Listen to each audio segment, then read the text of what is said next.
We remain steadfast in our commitment in delivering local news that matters, stories that inspire, enriching the lives of Filipinos in the Philippines and across the globe. This is your GMA Regional TV. Buong puso para sa Pilipino. Kini ang GMA Regional TV Live. Maayong buntag kanatong tanan ug welcome sa GMA Regional TV Live Holiday karong adlaw. Subay kini sa Proclamation number 19 ni Presidente Bongbong Marcos Jr.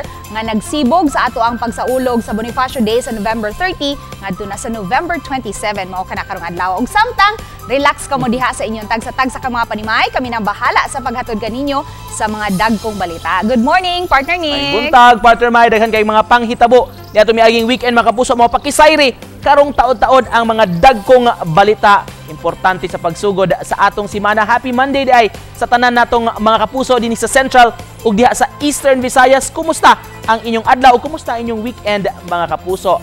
Samtang karong taod-taod sa partner May atong maila-ila yung sa ka pastry chef na feature nato ni siya sa programa kaniadto. Doon na siya bag-o nga magipanghimo karong mga panahon na in time for Christmas. Oh, maoro bag yun dayon ni makapakatch sa attention, especially sa mga chikiting kanang nice kayo nga pagka-design sa mga pastries. Tinod atong tan-awon karon taod mas ila-ilahon pa nato siya kapuso. Ug karon sugdan na nato ang morning newscast ug ani ana ang mga nagunang balita.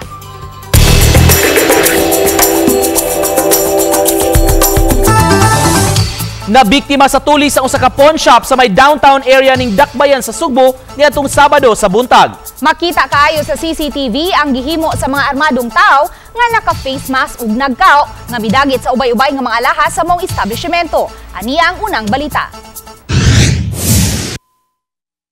Kuha kini sa usa ka pawn shop sa may Colon Street sa Barangay Kalubihan Sabado sa buntag. Unang misud ang usa ka lalaki dayong duol sa gwardya ug mipadapa niini. Miabot sab ang mga kauban niini nga may dala nga long firearm. Ang mga staff sa ahensya wala na nahimo kundi mitago na lang tungod sa kahadlok. Mismo ang mga sospek ang miabli sa mga estante dayong kuha sa mga alahas ug sulod sa ilang dala nga bag. Sa laing anggulo sa CCTV, sa gawas nga bahin, mabantayan nga may mga kaubanan sab sila nga nagsilbing lookout. Walay kalibutan ang mga nanglabay sa gawas sa pawn shop nga may tulis na diaing nahitabo sa sulod. Wala ray duha ka minuto, misibat dayon ang mga sospek, dala ang ilang mga nasakiyo. Matud sa usa ka atua sa gawas sa tindahan, mihana pagtion ang sospek kanila. Wa dira ko galingkod ba galingkod. Ako na ako na kaya tagdulo ko gation mo tundagan ko ritso. Ingna namin nga namulya. Nga ana sa NBI ko sila mo ray gingon. Oo. Mandagan naman ko. Giimbestigahan na sa kapulisan ang insidente ug mipalawom sa ilang pakisusi. Gitan-aw pasab pila ang kinatibuk-an nga kantidad sa mga alahas nga nadagit. Yung apat na yun, sila lang din yung yung sumakay sa dalawang motor. Sila lang. Okay. So we will check other areas, baka mayroon pa silang lookout na mga ibang kasama pa. Gipangunayan ni Cebu City Police Director Police Colonel Ireneo Dalugdog ang investigasyon. Giingong padung sa direksyon sa south ang mga sospek sa pagsibat nila, maong gitan-aw ang mga giagian nila kung na-capture ba sa CCTVs. We will see kung ano yung kakalabasan ng backtracking natin. So kukunin natin lahat ng CCTVs dito. Tingnan natin kung may mga nag-casing na dito sa grupo nila yung mga previous days. Kasi kung makikita natin ba parang pinlano talaga eh. Mabilis lang yung pangyayari. Uban ni Marlon Melgazo, Nico Sereno, GMA Regional TV Live.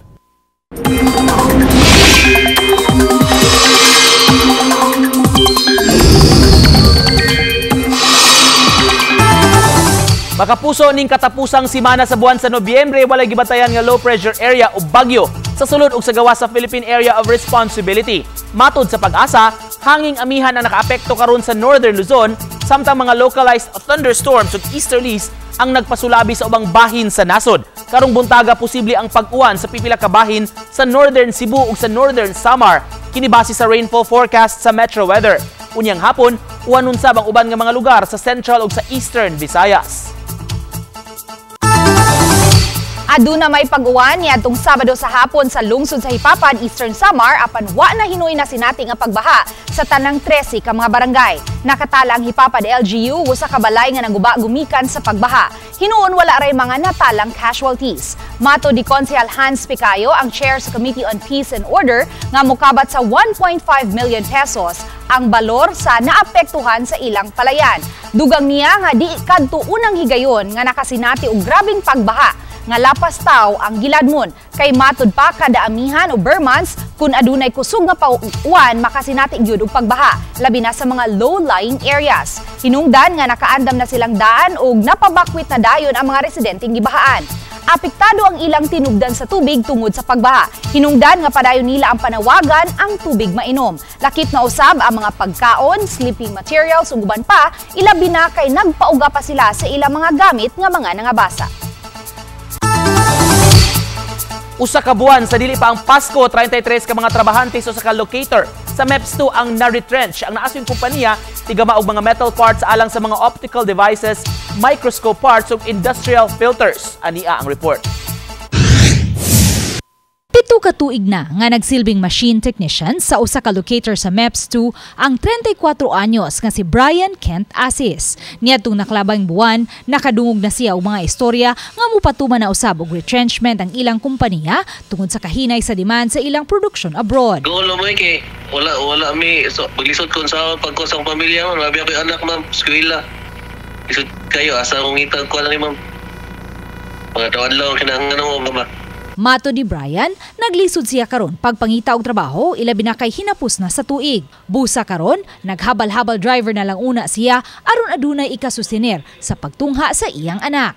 Mato ni Kim Francisco, peso manager sa Lapu-Lapu City, nga nasayran lang nila ang nahitabong retrenchment human midangop ang naasoy mga trabahante sa ilang buhatan. Hinuon, nahatagan man sa separation pay ang naasoy mga trabahante. Amo ani silang i-report na po dito sa DSWD o sa DOLE for mga interventions na to, the usual interventions that we give to our displaced workers here in MEPS. Samtang usa ka dakong meat shop ang mipahibaw usab sa Peso Lapu-Lapu nga nanaktak sila og mga trabahante human ubay-ubay sa ilang mga branches sa Metro Cebu ang hingpit nga nanira.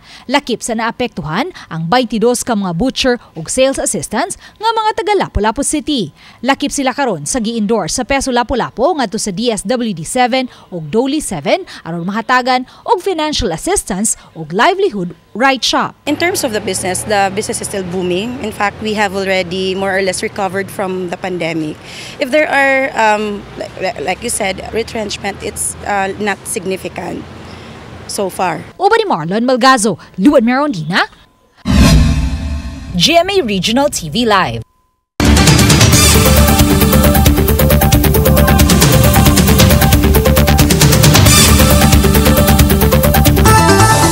Aron maproteksyonan ang ilang panglawas, gibakunahan na makawani sa Mandaue City Hall.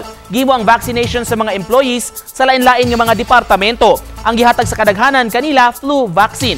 Samtang giapilan og pneumococcal vaccine labi na alang sa mga senior citizen o mga taas og edad na nga mga empleyado. Pamaagi kini sa dakbayan nga maproteksyonan ang panglawas sa mga trabahante labi na sa pagbuhat usab sa ilang trabaho.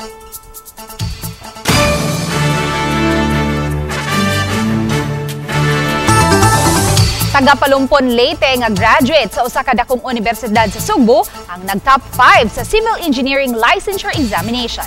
Ani ang report. Sa bag-uhay lang gi-release nga Civil Engineering Licensure Examination, nag-top 5 si Analiza Mabini. Ang 22 anyos nga si Mabini, graduate sa University of San Jose Recoletos nga summa cum laude.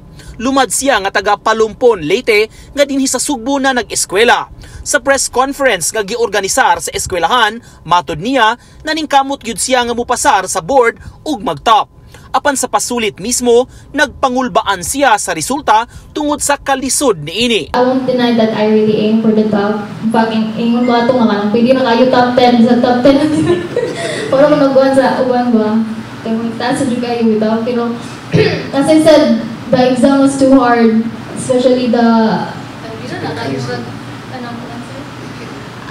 especially the math, because it was hard for me. Video mo, tanong mo, dinaymis nga na di uban nga kanang ipintot na ko ala ba. Matud sa iyang magtutudlo, kaniadto pa mo excel na gyud siya sa klase. Ma-identify na ko because every semester we recognize honor student. And then minunay ko sa mga chairman nga identify per department ay mo top 1 and have 2-minute speech. Yes, I'm appearing mag-go from first year. I'm so consistent. No? As she graduated summa cum laude, she consistently excelled not just academically, but also in research. Aside from her academic prowess, she listened. Yung listening. She is determined to learn. Sa iyang nakabot, ang eskwelahan mo pahalipay kang mabini og 75,000 pesos og laptop. The celebration, we have another alumna, a graduate of USJR, who is destined for greatness. Kung paninguha ang hisgutan, aminado si Analiza nga gibuhat gyud niya kini aron maka-maintain og grado ug mapabilin nga scholars sa eskwelahan ug walay mabayran nga tuition. Kini ang tambag niya sa mga buot mo lampos, pagbaton og determinasyon, pagkabot sa ilang mga damgo, inubanan sa kakugi ug hugot nga pag-ampo. Uban ni Marlon Melgazo, Nico Sereno, GMA Regional TV Live. Mahiligon ka ba sa pagpamasol? Sa Mandaue City, Kapuso, doon naumol nga grupo karon sa mga mahiligon sa fishing o pagpamasol. Nahiusa sila tungod sa gikahiligan nila, labi na sa mga bakante nila nga oras. Ani ang report. Sa may Pahara Park, ubos nga bahin sa Marcelo Fernan Bridge, naabta namo kining grupo sa mga kalalakinan. Mga miyembro ni sila sa Mandaue Anglers Club, grupo sa mga nahiusa sa ilang hobby sa pagpangisda. May moabot sa 200 ka mga sakop sa ilang miyembro nga nakahiligan ng mamasol sa ilang libre nga panahon. Sama sa habal-habal driver nga kung dili mamasahero, magtambay sa mga lugar kung asa makapamasol. Minga kayo. Mamasol ako, pagsudan. Sakisag tanan anglers dagi zero. May tabo nga dili masiro ginaagid. Usahay di man malikayan nga wala sila'y makuha, apan may higayon sab nga abunda kuno kaayo ang kadagatan. Pasensya lang kuno ang gikinahanglan kay usahay may gasa man gihapon sa kadagatan nga makuha ug mapahimuslan. Uban ni Cleofer Lumayag, Nico Sereno, GMA Regional TV Live.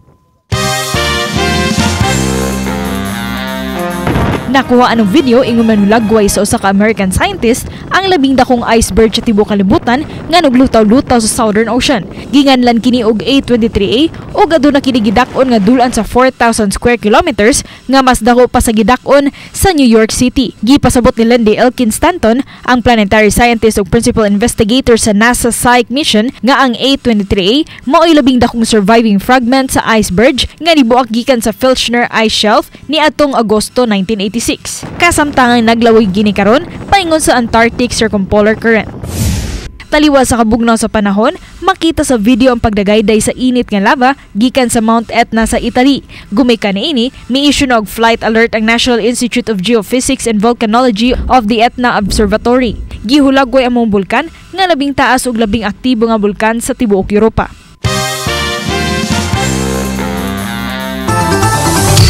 Mga pro-life advocates sa lain-laing nasod nagkatapok din sa Sugbo alang sa 3-day conference. Sa ilang ika-23 nga Human Life International Congress on Faith, Life, and Family, gituki ang lain-laing issue nga may kalambigitan sa pamilya, kinabuhi ug advokasya. Tinguha sa kalihukan nga mapaladman pa ang pro-life advocacies aron mabatukan ang mga hulga niini. Mato ni Dr. Rene Joseph Buliser, Country Director sa HLI, naglakip niini ang panawagan nga kaprotektahan ang pamilya ug batukan ang nag-ung-ung nga balaodnon nga gustong ipapasar. Usa sa namong sa ikaduhang adlaw sa seminar, ang Director sa Research and Education sa HLI nga si Dr. Brian Close naghisgot sa transhumanism o pagbag-o sa kinaiya ug culture of death nga angayang matun-an sa tanan. Sa conference karong tuiga nga gihimo sa Subo, adunay 475 ka mga partisipante gikan sa 17 ka mga nasod. In every single case, every single issue, they try to make things as complicated as they possibly can. Intersectionality and all of these other very long words. But what it means is they, the experts, get to make all the decisions because they, the elite, are the ones who can run things. It's not.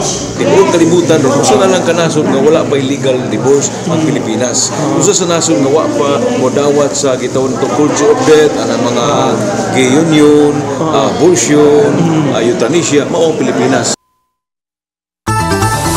Moabot sa 800 ka mga kabatan-unan sa Central Visayas nakapahimos sa gift-giving nga gilusad sa Office of the President. Ubos sa programa nga Balik Sigla, Bigay Saya, gitapok ang mga kabatan-unan kagahapon alang sa usa ka espesyal nga adlaw. Simultaneous ang maong kalihukan nga gihimo sa lain-lain nga lugar nationwide nga gipangunahan dito sa Malacañang ni Presidente Bongbong Marcos ug First Lady Liza Araneta Marcos. Dinhi sa Sugbo, bisita sa maong kalihukan si Presidential son Vinnie Marcos nga midaig sa maong kalihukan. Mato sa DSWD, kapin sa 400 ang beneficiaries nga makabataan gikan sa lain-lain nga mga facilities dinhi sa Sugbo ang gipaadto mismo sa venue sa dakong universidad. Apan ang uban atuara sa ilang mga shelters apan gipanghatagan usab og pamasko. Nalingaw ang makabatan-unan sa mga inflatables nga gi-set up aron makaduwa sila ug makahugoy-hugoy usab sa uban nga mga kabataan. Christmas event that is organized by the Office of the President. So in fact, murag duha na rin sila naghatag sila sa maong gift. And before, we used to just do it in our centers. Pero karon ang Cebu is considered to be a major center. So there are 3, one in Malacañang, Cebu, and Davao. I haven't visited Cebu that much, pero sobrang saya dito. Sobrang saya ng mga bata. Any message for the Cebuanos, for the children? Your message to the children? Maligayang Pasko. Celebrate. Repacking sa relief goods sa LGU sa Arteche, gihimo niadtong Sabado sa hapon, Nobyembre 25 aron ipahatag sa kapin 4,000 ka mga pamilya sa tibok 20 ka mga barangay nga naapektuhan sa baha. Matod sa ilang Municipal Social Welfare Officer nga si Judith Pombo nga siyam lang ka barangay nila ang nagrabihan kan sa mga balay ang anaa sa Riverside. Adunaw say kapin sa 1,000 ka mga pamilyahan. Usa ka balay gyud ang naanod apan wala ra hinuoy nakalas o naangol human nakapahigayon sila og preemptive evacuation. Giklaro ni Pombo nga unang nakadawat og mga family packs nga gikan sa DSWD ang mga apektadong pamilya gikan sa siyam ka mga barangay. First wave, yung lahat ng 20 barangays namin. Tapos yung DSWD nagbigay din ng family food pack sa 9 barangays. Yun siyang grabing na picture. Sa grabe na sa mga riverside barangays po namin. Nakarecover naman po sila sa binigay namin ng mga food pack. Tapos yung iba, nakabalik na sa kanilang mga hanap buhay.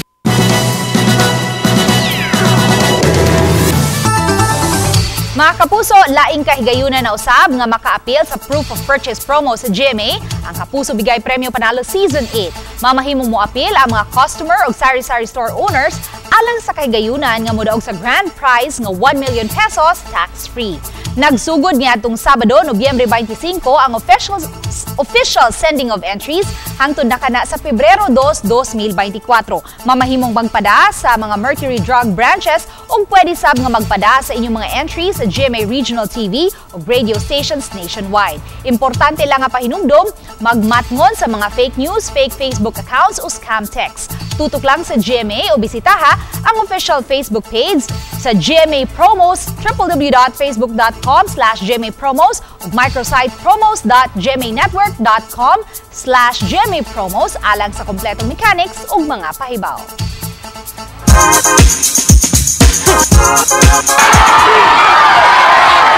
Mainitong gihangop o gisugat si Miss Universe Philippines 2023 Top 10 Michelle D sa iyang mga supporters sa iyang pagbalik sa nasod. Bitbit ang mga flaglet sa Pinas, giwarawara kini sa mga supporters isip pagpakita sa ilang suporta kang Michelle D. Lakip sa mga misugat kang Michelle D ang iyang inahan nga si Melanie Marquez kinsa usa-usab ka beauty pageant title holder. Dili matago ni Michelle D ang kalipay sa gipakitang pag-abiba kaniya sa iyang pagbalik dinhi sa nasod. Parodi ang gimmick na uso at sikat. Laing makalingaw nga video parody ang dalit sa labing taas nga comedy gag show sa nasod ang Bubble Gang. Kauban sila Paulo Contes, Edgar Alan Guzman, Coco De Santos ug Matt Lozano mikabat na sa kapin 50,000 views og libuan ka mga reactions ang maong video. Gipalaila na ang mga bigating Kapuso stars nga makauban sa 12 Kapuso project sa GMA Network. Magbalik love team sila Barbie Forteza ug David Licauco, kauban sila Asia's multimedia star Alden Richards ug First Lady Sanya Lopez alang sa biggest Kapuso historical action drama serye, Ang Pulang Araw. Laing makauban nila sa maong serye ang mga banggiitang veteranong aktres ug aktor sa industriya ug makauban usab nila ang mga bagong sparkle artist.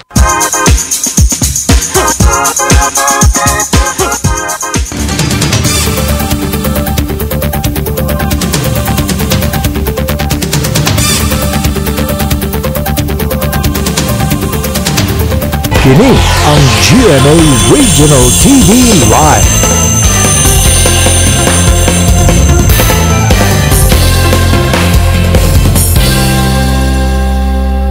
Kini ang GMA Regional TV Live.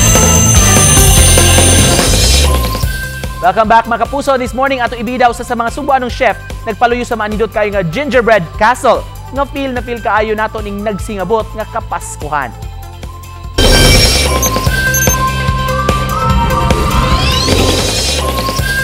Christmas is in the air na gyud mga Kapuso. Ilamin na kung imo makita kining Gingerbread Castle sud sa usa ka resort sa Bohol.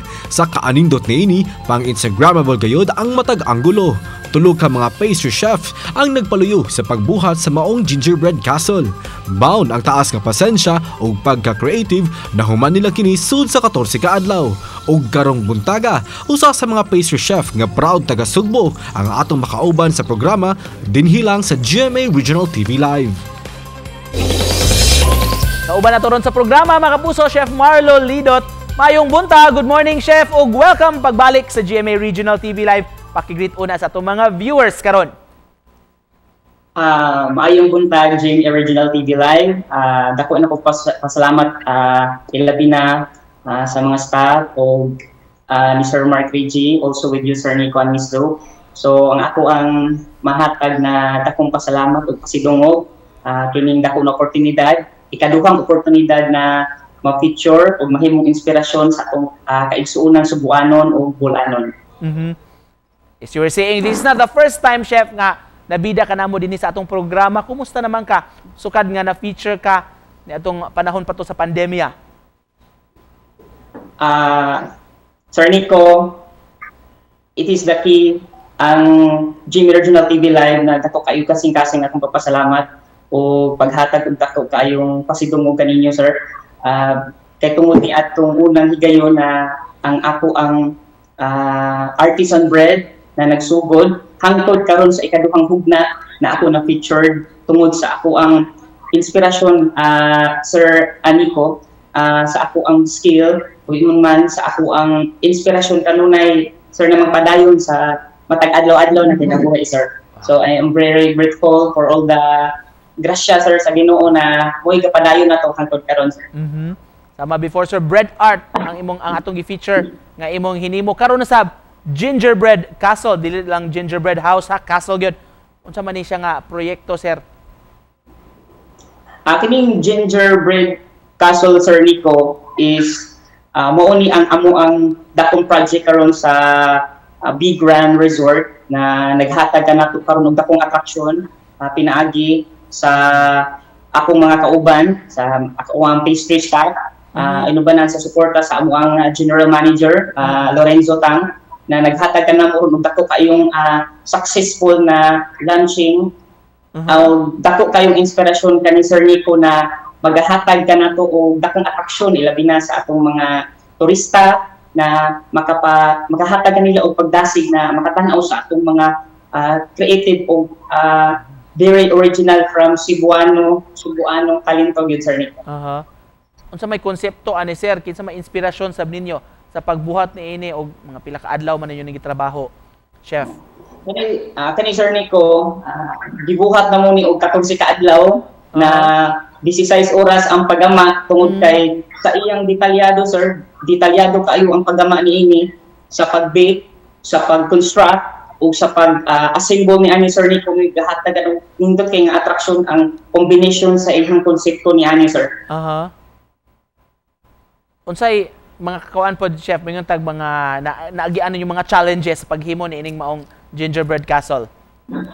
Ang challenges na mo ani Sir Nico, along the way, ang kaning pasensya gyud Sir Nico kay ilabi na aduna kami limited time to prepare, especially challenges also sa one of my staff na emergency case, so we have to keep push, we have to keep drive along the way na mahuman jud. But grasya jud sa Ginoo Sir Nico, before the timeline of the specific date, before the launching last November 25, nahuman jud in town Sir Nico. Just to close this, Chef Marlo, message nimo sa atong mga kapuso nga nagtan-aw karon. Sa atong mga kapuso, ilabi na sa atong mga kaigsuonan Cebuanon, ang ako ra gimasulti Sir Nico, magpasalamat ta sa labang magkagagahom tungod ang kanitanan na atong naa karon iya ra jud ug pagpadayon sa kinabuhi kay ang tanang mga pagsuway sa kinabuhi lumalabay ra jud sir, ug gugma pagpasaylo ug ilabi na pagpadayon sa paggabot sa atong mga inspirasyon. Salamat. Wow, thank you so much for that, sir. Og salamat sab sa pag-uban kanamo karong buntaga pastry chef nga si Marlo Lidot. Salamat, chef. Thank you, Sir Nico. Mubalik pa mi mga kapuso, tutok lang. Kini ang GMA Regional TV Live.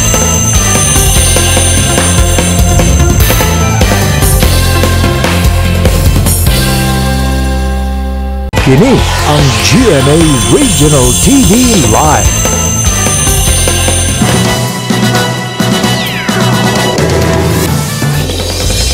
Sa tanang mga public school teachers sa Mandaue City na good news mga ma'am ug mga sir kay giandam ang pahalipay alang kaninyo ning nagsingabot nga Pasko. Giawhag ang pagtigom sa Local Finance Committee alang ni maong katuyuan paghikay sa pondo ning gikonsidera nga Christmas gift alang sa mga teachers. Sama si miaging tuig 10,000 pesos ang giplanong ihatag sa dakbayan ngadto sa mga teachers agisab og pasalamat sa ilang serbisyo. Daan na kining gitagan og budget sa syudad.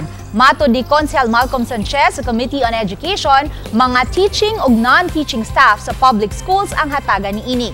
Gitarget nga ma-release kini sa dili pa ang bakasyon sa Pasko.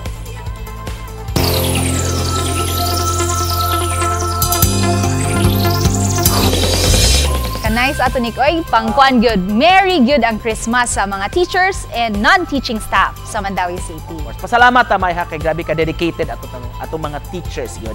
Ngayon lang yun, no, nga mahatagan sa nato sila og pang Christmas gift. Og mga kapuso, aduna kami ikadalit kaninyo gikan ni Thomas S. Monson, American author. Christmas is the spirit of giving without a thought of getting. It is happiness because we see joy in people. Samtang makita ninyo kining mong episodes sa official website sa GMA Regional TV, www.gmaregionaltv.com. Pwede usab ninyo mabisita ang among official YouTube channel, ang GMA Regional TV, o i-click ang subscribe button alang sa labing init nga mga balita gikan sa mga rehiyon. Ako inyong kapuso, Luan Merondina. Ugbot namong pasalamatan atong tanan nga mga kapuso sa lain-laing bahin sa Pilipinas, lakip na atong mga kapuso abroad tungod kay sa GMA Regional TV, local news matters. Kami ang GMA Regional TV Live, kinatibuk-an nga puwersa alang sa mas dakong misyon ug sa mas halapad nga pag-alagad sa atong nasod. Ako si Nico Sereno. 28 days to go, Pasko na. Happy Monday mga kapuso!